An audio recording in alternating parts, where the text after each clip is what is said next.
Welcome. Today I bring you the preview of the next chapter of The Ambassador's Daughter. Everyone in the mansion is lamenting. As Sanjar angrily goes to the stable, Nair follows him. But Sanjar warns him to leave as it's not the time. But Nair tells him that now Yaya and Geddes have betrayed him and he shouldn't carry all that pain alone.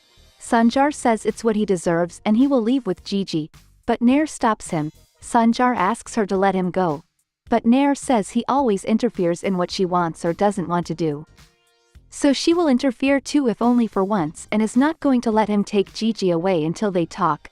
Sanjar says he will then leave on another horse. So Nair asks him if he will leave on the horse that Menek came to the mansion on as his wife, complaining that he has destroyed everything because Geddes fell in love and now wants to leave on Menekse'S horse. Sanjar angrily runs off, while she follows him and says that sooner or later they will have to talk because she will not let them make an enemy.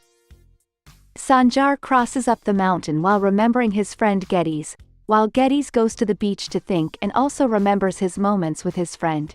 Kavarek goes out with Melek and they see Nair in the stable so they sit next to her.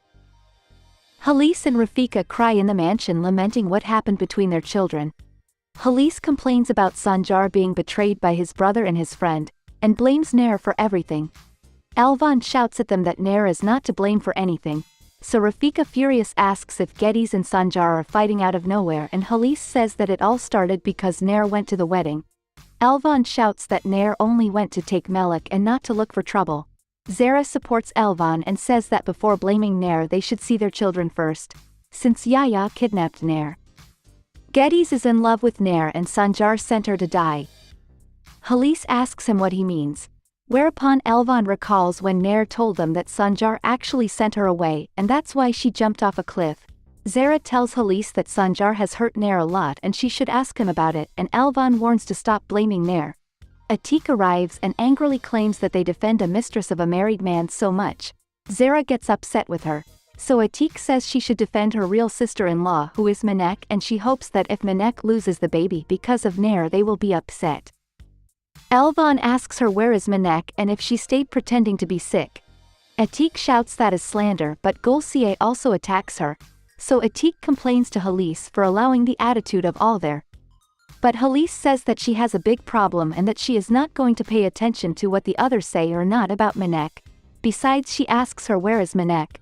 Atik nervously says that she went out but that she asked Nekdet not to leave her alone and that they took Loki. Halise asks why they have not returned and if they are plotting something. But Atik says that they must be about to arrive. For his part Karaman arrives with a doctor, but Seylan says that Menek started bleeding so Akin took her to a doctor because they didn't know what to do. Menek is treated by a lady. While she is unconscious Akin takes her phone and sends the address to Nekdet.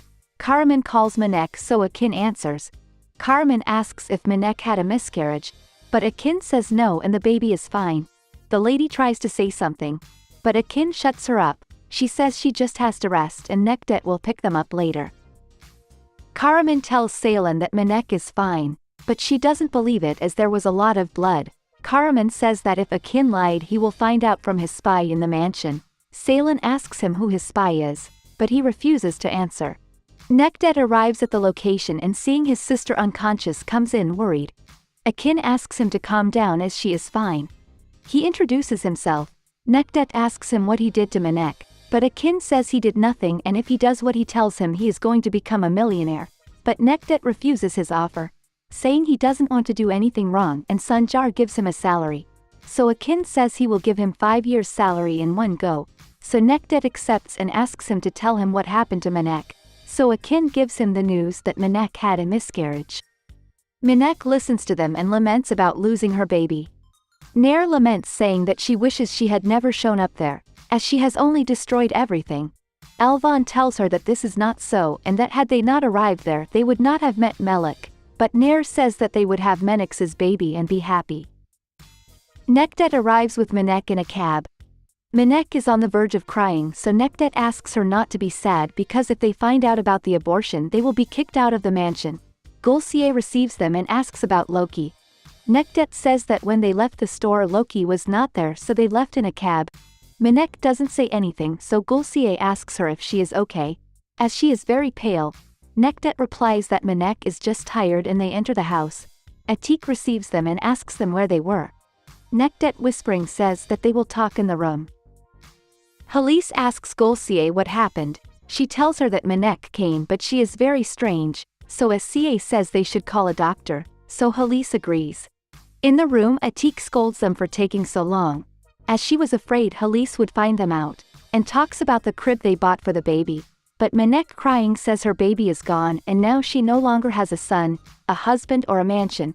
Atik crying asks what she means, so Nekdet shushes her and tells her there is no baby anymore.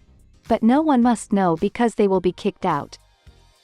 Sanjar calls Loki to see if there is any news of Karaman, but Loki says that nothing has happened and that Karaman has not done anything suspicious and there is no trace of a kin either. After hanging up, a man who is pointing a gun at him takes his cell phone from him and says that he must keep it up or else they will throw him to the dogs.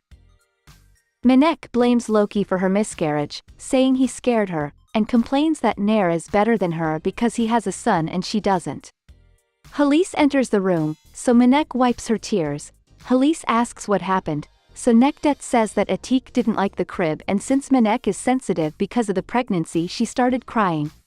Halise says that the crib is very nice and asks Menek if she is sick, but Menek says no and that she was just crying. Atik asks Halise what she is doing there. Halise replies that since Yaya is gone and Kavuruk is recovered she is going to give Elvan the room where Kavuruk was and leave Sanjar's things in Yaya's room. Since as Atik moved there they had problems with the rooms, Menek says that her husband is never with her and now they are taking the only thing, so Sanjar enters her room. But Halise replies that Sanjar has big problems and she doesn't want to bother him with her. He cries all the time. Menek says she is not going to let them take Sanjar's things away as only for that from time to time she could see him. But Halise asks her to leave Sanjar alone as he has enough problems. Gulsiye arrives with gold, so Halise places it in the cradle for good luck. Menek starts crying again. So Halise asks her why and asks her to think about her son and how she will raise him in that mansion. Plus she must be strong as she is going to be a mother. Halise, Gulsiye and Asiye leave with Sanjar's things while Menek cries watching the cradle. In the evening everyone is still in the stable. Melek starts yawning so Elvan takes her to sleep. Zara and Kavuruk say goodbye too. So Nair stays with Gigi. Sanjar arrives and sees her so he asks her if she stayed to watch so he didn't leave with Gigi.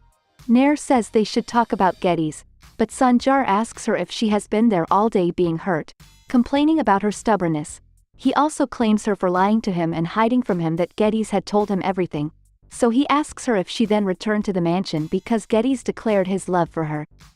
Nair replies that now it's not about her but about Geddes and they should talk and work it out, so frustrated Sanjar agrees to listen to her. Geddes arrives at his house, where Rafika and Moog are waiting for him, annoyed and shouting at him, but he dodges them and locks himself in his room. Nair asks him if the enmity is serious and how he feels about it. Sanjar says that he feels like his right arm has been cut off. Nair asks him how they became friends. Sanjar tells him that he was very sad as it was the time when he lost her. He says that he was returning from Montenegro after believing Akin that she had left with another man, so he felt very bad and Geddes helped him, revealing to him the truth about the Efegalu's inheritance. Tells him about the beginnings of their business together and how they supported each other to the point of becoming brothers and that if he was told back then that they would become enemies he would not believe it. Says that Geddes brought him out of despair when he lost her, and that now that he has lost Geddes he wants her to bring him out of despair. But Nair says that she will do nothing of the sort, because Geddes will come back, and they can be friends again when she goes to Switzerland. But Sanjar says she won't go anywhere and even if she disappeared she can't forgive Geddes. Nair says she can forgive him as she knows Geddes is suffering too for what he did and she didn't mean to betray him. Sanjar says he knows it too, but betrayal is hard to make up for. Then he stands up and tells her they should see how his wound is, but Nair says she will leave with Geddes in the morning, so Sanjar gets angry. Nair says she wants to talk to Geddes, but Sanjar says she can't go to Geddes. Nair asks if he plans to imprison her. Sanjar says she is not in a prison. So Nair says that then she will go to Geddes and that if she wants to accompany her or send someone with her she can do it because she doesn't need his permission and anyway she will go to Geddes, but Sanjar is furious and orders her not to go with him. The next day Sanjar takes Nair to Getty's and tells her that she only has 10 minutes to talk to Getty's. She enters the house while Sanjar waits angrily for her. Nair goes to Getty's. He surprised asks her what she is doing there. Nair replies that they need to talk. Getty's asks her what she means. Nair says she loves him as her best friend and that she is very angry with him but still loves him, and that she knows that the same thing happens between Sanjar and him, since even though they are angry they still love each other very much. Getty says that things with Sanjar are not that simple and that she cannot just go and hug him to make up. Nair says that Sanjar told him about their friendship and asks him about it too. Getty says that he used Sanjar as a weapon against his father, and that Sanjar was the only one who treated him humanely, to the point that he trusted him more than anyone else in the world. So much so that he never thought that trust would be destroyed one day. Nair says that you have to have hope, as wounds heal and Sanjar will forgive him, but Getty says she doesn't deserve Sanjar's forgiveness.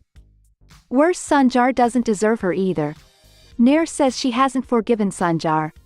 Getty says even if she says she won't forgive him they know they are empty words as there is still compassion, pity and love. Getty says she can't understand how she can love the man who threw her out and married another. So Nair says that she also can't understand how he could fall in love with the woman his friend loves, saying that he is no one to talk about love nor can he reproach her for loving Sanjar despite everything he has done to her, saying that she loves Sanjar and he has no right to judge her for it.